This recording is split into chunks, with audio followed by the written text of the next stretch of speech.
पहिला पहिला प्यार भइल बा तोहसे नैना चार भइल बा।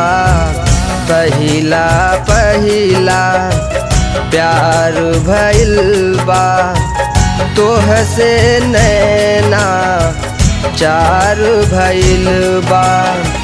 हंस के लजा के बिजुरी गिरा के जियत मुआ दिहलू। हे जान हमके आपन बना लिहलू। हे रानी हमके आपन बना लिहलू।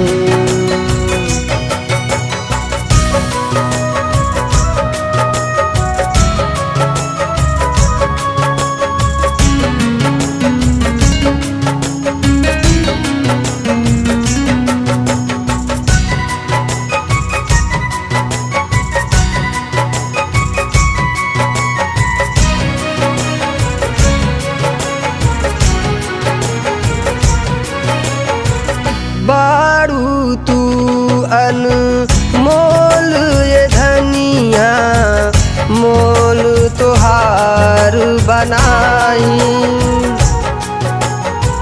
तू मिल गईलू हमरा के त अब कुछ ना चाही।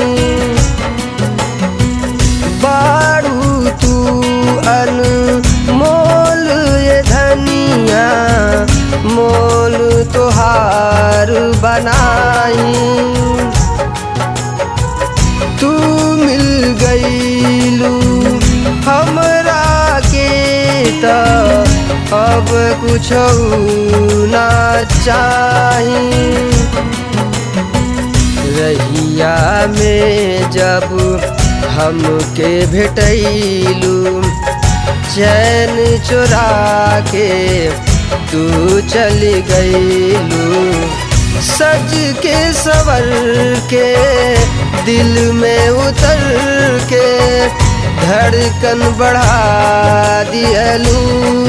ए जान हमके आपन बना लिहलू। हे रानी हमके आपन बना लिहलू।